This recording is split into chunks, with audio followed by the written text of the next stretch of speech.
Bismillahirrahmanirrahim. Assalamualaikum warahmatullahi wabarakatuh. Apa kabar pagi ini anak-anakku semuanya? Semoga kalian selalu diberikan kesehatan oleh Allah Subhanahu wa Ta'ala. Pada pagi hari ini kita akan belajar materi pendidikan agama Islam dan budi pekerti. Kelas 10 semester ganjil ya. Oke, kita lanjut. Nah, jadi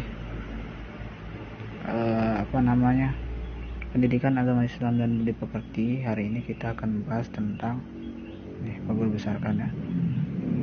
Ini tentang mujahadah an-nafs.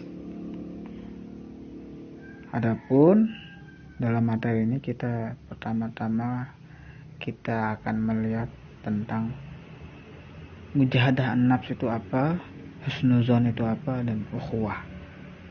Lalu nanti di pertemuan selanjutnya baru kita akan kita akan berdiskusi sama-sama tentang bagaimana cara menerapkan mujahadah an-nafs, husnuzon, dan ukhuwah dalam kehidupan sehari-hari.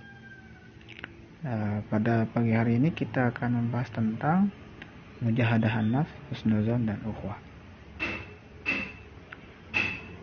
Ya, jadi meraih kedamaian dengan mujahadah an-nafs, husnuzon, dan ukhuwah ini memiliki tujuan pembelajarannya, adik-adik. Jadi tujuan pembelajarannya adalah yang pertama, saya akan lihat. Yang pertama adalah kalian terbiasa untuk membaca Al-Quran dengan meyakini bahwa kontrol diri, mujahadah an-nafs itu artinya kontrol diri, husnuzon itu artinya prasangka baik, dan ukhuwah itu artinya persaudaraan. Jadi di sini tujuan pembelajaran adalah kalian terbiasa untuk melaksanakan perintah agama, perintah Allah Subhanahu wa Ta'ala dalam agama Islam, yaitu untuk bisa mengendalikan diri dengan berperilaku mujahadah an-nafs. Kalau kalian juga bisa selalu berprasangka baik kepada orang lain, itu husnuzon, dan melaksanakan ukhuwah ini gitu. Jadi agama Islam ini satu sama lain saling bersaudara gitu.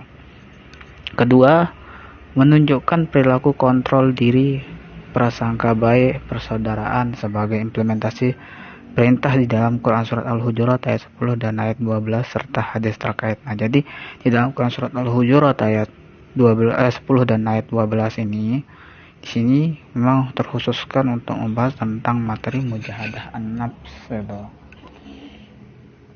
Lalu kemudian nanti kita baru akan menghafal Quran surat Al-Hujurat ayat 10 dan ayat 12 ini. Tuh.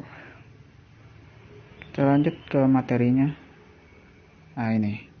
Dalam surat Al-Hujurat ayat 12 ini tentang husnuzon.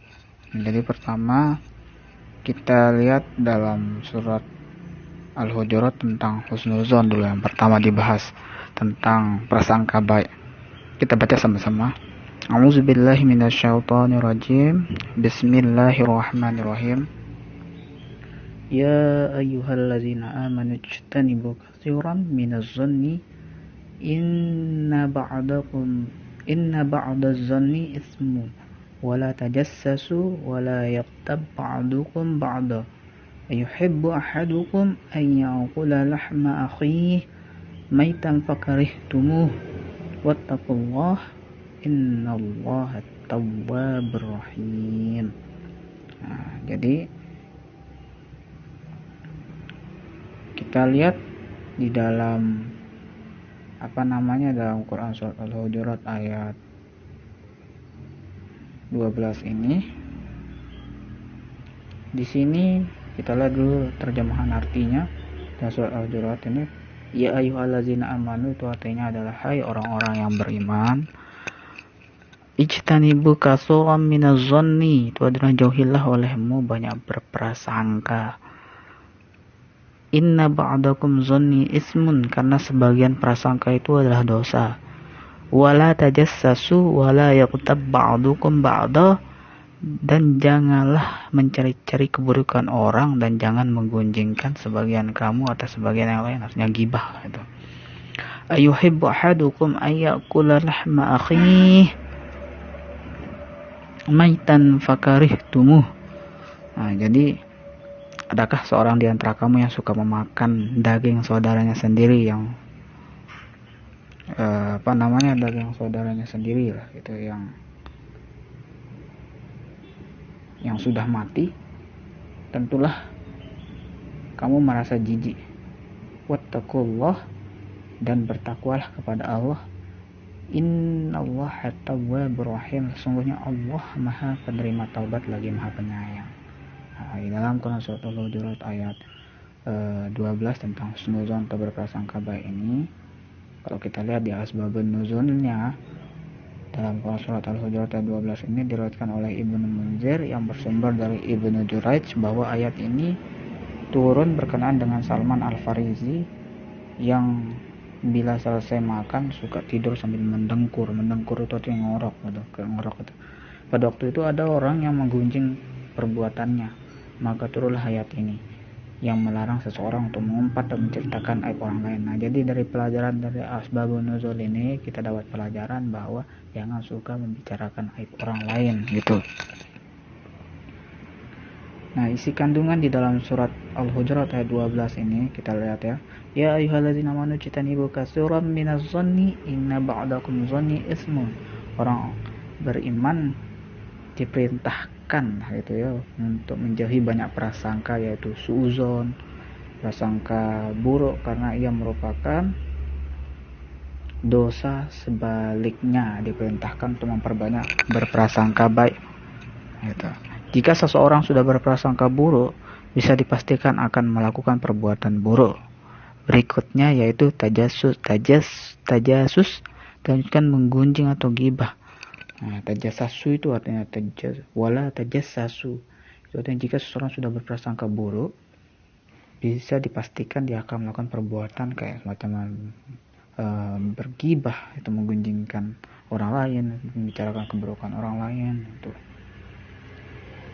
Wa yuhibbu ahadukum ayyakula lahma akhihi maitan fakarihtumuh.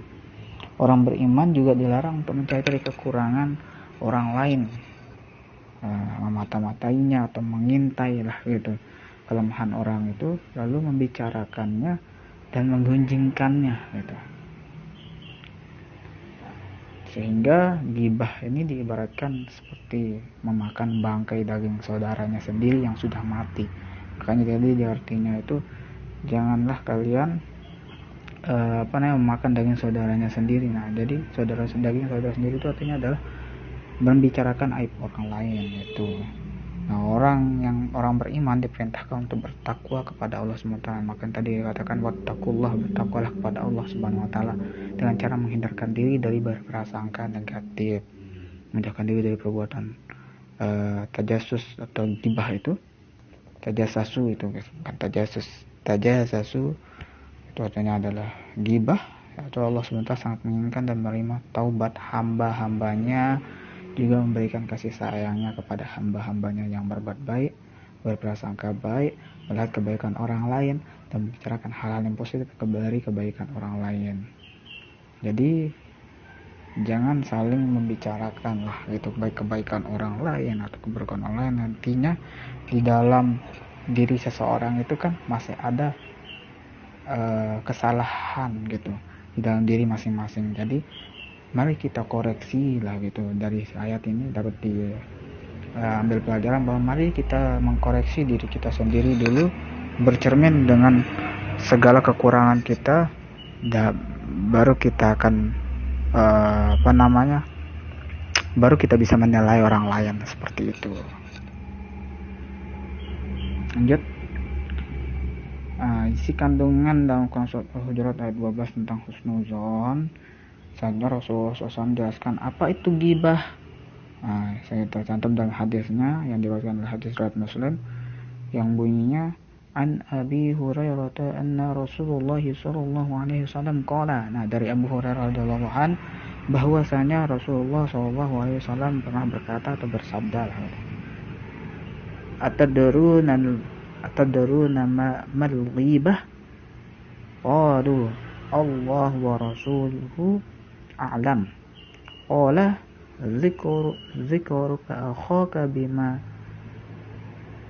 yakrahu, afara'aita in kana fi akhi ma aqul, qala in kana fihi ma taqulu faqad tabtahu wa illam yakum fihi ma taqulu faqad bahattah.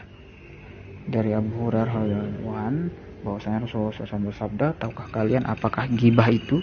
Nah, dalam hadis ini, lalu para sahabat menjawab, Allah dan Rasulnya yang lebih mengetahui. Lalu Nabi SAW berkata, yaitu engkau menyebutkan sesuatu yang tidak disukai oleh saudaramu. Nabi SAW tanya, bagaimanakah pendapat anda? Jika itu memang benar, apa adanya? Gitu. Nabi SAW menjawab, kalau memang sebenarnya begitu, berarti engkau telah menggibahinya. Tapi jika apa yang kau sebutkan tidak benar, maka berarti engkau telah berdusta atasnya. Nah, jadi kita dilarang untuk berkata dusta. Jadi ibaratnya berdusta itu ketika menceritakan orang lain itu melebih-lebihkan lah gitu. Kata-kata yang dikata-katai sama orang itu, yang pernah bercerita itu, kayak begitu maksudnya berdusta. Atau juga berdusta itu kayak misalnya kalian berjanji kepada orang lain, lalu ketika kalian ketika kalian akan menepati janji itu kalian berdusta gitu, bahkan kayak begitu. Lanjut lagi. Nah, bagaimana cara menerapkan perilaku kontrol diri mujahadah an-nafs? Nah, ini udah masuk di sini materinya tentang mujahadah an-nafs. Tadi itu tentang bagaimana berprasangka baik atau husnuzon.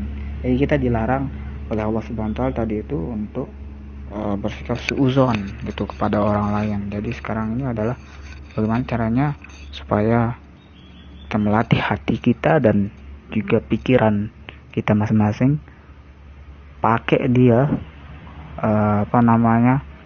pikiran kalian itu untuk berpikir yang baik, dan hati kalian juga untuk bertakwa kepada Allah dengan selalu mengingat Allah Subhanahu wa taala dalam zikir dan di saat duduk maupun di saat berbaring. Jadi ada hikmahnya gitu, kata bertakwalah kepada Allah Subhanahu wa taala.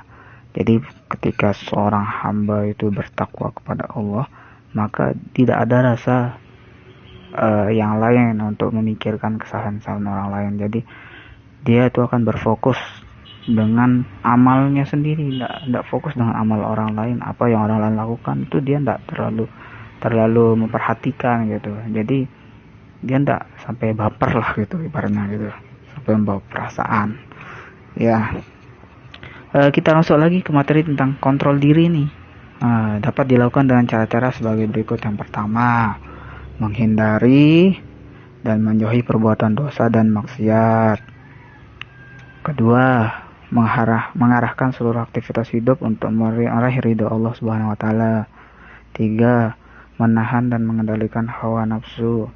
4, memperbanyak dan membiasakan zikir kepada Allah Subhanahu wa taala, zikrullah. Nah, jadi ini adalah cara supaya orang itu tidak melakukan yang namanya suuzon gitu, yaitu memperbanyak dan membiasakan zikir kepada Allah Subhanahu wa taala, zikrullah. Nah, dan melakukan husnuzon kepada Allah adalah yang selalu yakin kepada Allah Subhanahu wa taala bahwa senantiasa Allah itu akan memberi dengan terbaik bagi hambanya. Selalu mensyukuri nikmat dari Allah Subhanahu wa taala. Rasa syukur diungkapkan dengan mengucapkan hamdalah gitu. Ketika kalian sudah minum, mengucapkan bismillahirrahmanirrahim. Lalu setelah selesai, kalian mengucapkan alhamdulillahirabbil alamin, kayak begitu. Dan itu dianjurkan Rasulullah itu sebanyak 3 kali. Kalian minum, bismillahirrahmanirrahim, tegukan yang pertama, berhenti, alhamdulillah. Lanjut lagi, tegukan yang kedua, selesainya alhamdulillah. Lalu lagi tegukan yang ketiga, yang terakhir baru kalian pada saat selesai itu mengucapkan alhamdulillah gitu, alhamdulillahirabbil alamin. Nah, jadi di sini dan begitu kalian menggunakan nikmat tersebut sesuai kehendak Allah Subhanahu wa taala.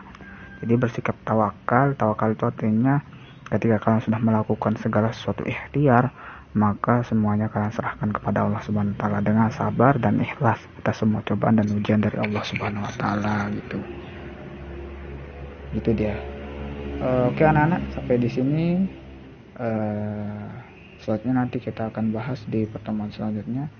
Untuk saat ini Bapak akan memberikan penjelasan sampai di sini saja. Terima kasih. Assalamualaikum warahmatullahi wabarakatuh.